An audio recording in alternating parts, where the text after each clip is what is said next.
Jason. April Fools. April's here. Spring has arrived. Is the pool open yet? No. Okay.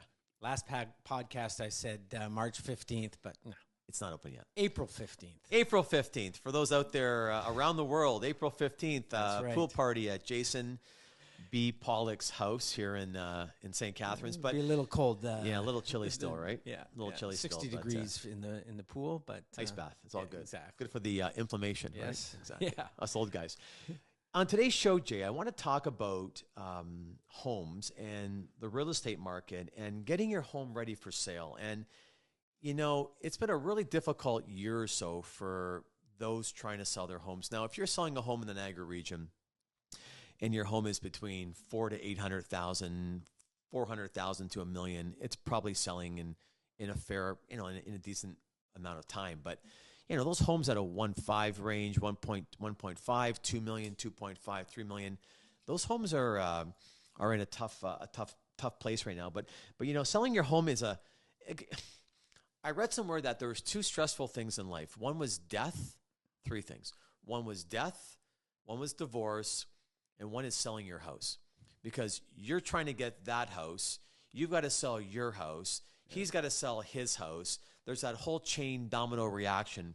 But again, selling your home can be a really stressful process. But we've got a few simple steps, few tips that hopefully can make things smoother and more profitable. And the number one thing, I think, if you're selling your home and you want to sell your home, is you got to declutter and depersonalize. Like, is there anything worse than walking into a cluttered home? First impressions, right? So, potential buyers, if I'm a buyer of a house, I want to walk in, I want to feel, wow, this is going to be me.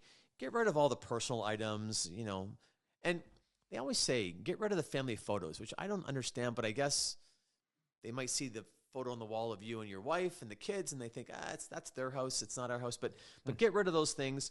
Organize and store your stuff away. Pack away excess items. Get the guy to bring one of those big bins over and put the stuff in a bin. But you've really got to declutter and you got to depersonalize your location if you want to get top dollar, right? Agreed. One of the other things you need to do, of course, obviously, but you need to deep clean every room. And I know it sounds obvious, but cleanliness matters. You're going into a home, it's cluttered. You can see dirt. You can see maybe there's smokers or whatever. You can see some stains on the walls. And so the most important thing is clean every room. Cleanliness matters. Don't forget about some of the details. You got to clean the baseboards, scrub the grout, remove the dust. There's always cobwebs in my house, so it's important to make sure you get rid of those. Clean the blinds as well, because those can get pretty dusty. And one of the other things that I think is important is have some kind of fresh scent. I love the idea of walking into some of these stores, these candle stores, and it smells good, and it makes you feel like you want to buy something. So if you walk into a home and it just has a nice fresh scent, that can go a long way in helping you sell your house. I'd love to know the stats. You're selling a house, let's just say for $1 million. Keep it simple, right? It's a bit worn, a bit tired. The walls are dirty. The doors are dirty, that kind of stuff. The house really hasn't been professionally cleaned. It's a little bit of a hoarder mentality. So if you're that person selling $1 million home, and let's say you said, we're going to invest $5,000 on, again, getting some painting done, getting it decluttered, getting it cleaned up professionally. Like, I wonder what the return on investment would be, as opposed to, you're listing it, it's dated, it's old, it's dirty, Like you say, it's an investment, not a cost. So if you're right. If you're willing to spend $5,000 to fix up the place and clean it up, I bet you would get more than the $5,000 back. It's funny. I've sold a couple places in my life, and whenever I've done that, even I did a condo sale last year, and I've got a condo for sale in a couple more years when my kids graduate school. When I bought it, it was only 3 years old, but the walls were beaten up by the previous tenant. Had them painted. What are we talking about? $2,000. Place looks brand new again, right? And I said to my son, I said, the minute we move out of here, we're going to list it for sale. But I'm going to have a guy come in, pay him $1,500, fresh coat of paint, place looks immaculate, looks great. So again, you want to make the inside look good. Also, too, focus on the curb appeal, right? Curb appeal. So, first impressions, right? You pull up to the house, the grass is immaculate, the flower beds look spectacular. Everything looks perfect. The outdoor spaces, you've got your outdoor, you've got your patios and your decks and your gardens. Again, spend some time. You can hire these guys that come in that do all this declutter in your bushes and in your flower beds, and you pay these guys $1,500. They come in for a day, 4 or 5 guys. They go to town. Place looks immaculate. And another quick point on the outside is on the curb appeal is lighting, right? So again, like you can put some lighting into the beds. It just gives that layer of enhancement. And I will say one thing is that if somebody's buying a house and they do a drive-through in the afternoon, they're going to drive by at night. How's the outside look? Are all the pot lights properly lit? Is there any outside lighting?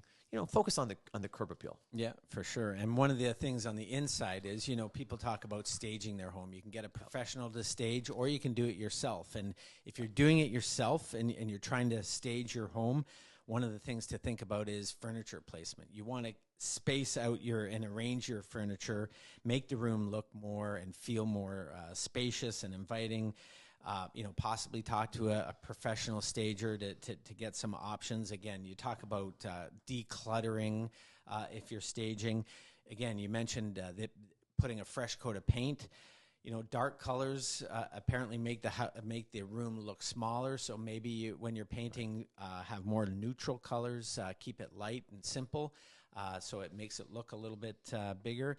And of course, it makes it look lighter and brighter, and that's always important. If you've got a dark colored room, it doesn't feel as inviting. Right. A good friend of mine who's a realtor, really successful professional realtor, she has a warehouse that she purchased and it looks like it's like an IKEA, like a mini Leon's. Yeah. She's got everything. She's got artwork to vases for staging, right?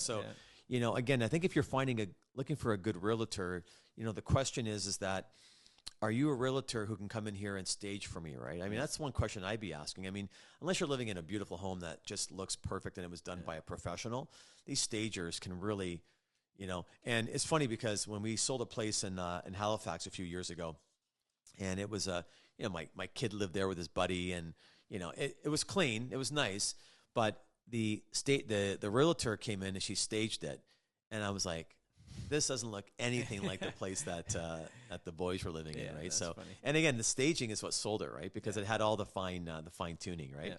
Yeah. Another quick thing here to think about is the enhanced lighting and fixtures. So, light bulbs, right? Replacing those old light bulbs with energy efficient LED bulbs for a brighter look. Also, too, having those soft white lights gives it a bit of a warm feeling in the home and in the atmosphere. Also, too, fixtures. A lot of places, these older homes, you're going to sell your home. You've got some old dated fixtures. You can buy some stuff relatively inexpensive, add some new fixtures, upgrade your lighting, and of course, natural light. Make sure you open the blinds and make sure everything's looking really nice with the sunshine working its way into the house. Have that natural light. So again, lighting, fixtures, really important when it comes to getting the most out of your home sale. For sure. And when you're writing that MLS listing, or you're highlighting you've got to highlight some of the selling features. So again, showcase some of your home's best features. Maybe you've got a spacious kitchen. Maybe you've got an updated bathroom. You've done some painting. Maybe there's the large backyard or the lighting, the landscaping. So make sure you highlight some of the important features of your house. Also highlight the upgrades. So if you've done the roof, or you've just added a new furnace, some of the landscaping, the flooring, don't forget to highlight those, because that's important stuff. If you see that there's a new roof, or it's been replaced a couple of years ago, then you've got 10, 20 years left for that roof. And also neighborhood. That's near and dear to people that are raising kids. emphasize some of the positive aspects of your house. Is it near schools? Is it near the parks? How close is it? They talk about this 15-minute cities. How close is it to a grocery store or a convenience store? Well, and then that's a great point too, because if you're even buying a house, the schools are pretty important, right? Yeah. Is the school a good school? Yeah. Is the school known for being a bad school? I was talking to some friends a few months ago, and their child's only a baby now, but they're going to move in 3 to 5 years. And I said, why do you want to move in 3 to 5 years? And they said, well, the schools in the neighborhood aren't very good, and we just don't want our daughter to go to these schools. So we're going to go and move to a different location where maybe the schools are a little bit more to their liking. Last few points here is when you're pricing your home to be competitive. Again, I'm assuming that all of us are going to use a professional real estate agent. You can try and do it yourself. May work, may not work. But again, make sure you're looking at massive amounts of market research. Homes in your area. What are the comparables? Maybe get an appraisal done. It's kind of nice too to get you get your home appraised. The appraiser comes in and says it's worth $1.2 million. Like, that's probably the bottom price, because these appraisers typically undervalue it. But again, you might think your house is worth $1.9 million, and the appraiser comes in and says, no, Jason, it's only worth 1.2. So maybe your home's going to sell for 1.2 to 1.4. Get the proper pricing strategy in there. Again, consider pricing your home slightly below market value to attract more interest. And then, of course, you're going to create a sense of urgency. Negotiation. Be prepared to negotiate with potential buyers. Again, work with your real estate agent to make informed decisions. But again, the negotiation has to be fair, right? If that person comes in with a pretty fair price, you know what? You might not want to try and squeeze too much, because God forbid you lose the deal. Yeah, right? Exactly. Yep. I think the point of all of this as well, you just said it a few minutes ago, is work with a trusted real estate agent. You can do it yourself, but to go through this whole hassle of everything that we've talked about, when a good real estate agent can come in and give you some suggestions and guide you through the process, I think it's important. And in the end, it might not be a cost, it's more of an investment. Well, it is your biggest asset, right? In most cases, owning a home is your biggest investment. It's your biggest debt, your biggest liability. If you buy right, you're going to be happy forever. If you buy wrong, every day you come home and you're like, I bought wrong, right? And I bought in the wrong location. I bought in the wrong school zone. I don't like my backyard, the neighbors. The one thing too is you do your multiple drive-bys, and if you don't have dogs, the neighbors have lots of dogs, and that's, a potential conflict. But again, it is April, and I think we're going to see lots of homes come up for sale. We've seen interest rates come down via the Bank of Canada. Bank rates have come down. There's more activity. And again, we wanted to make sure that you made the right decision, the right investment, and it worked for you and your family.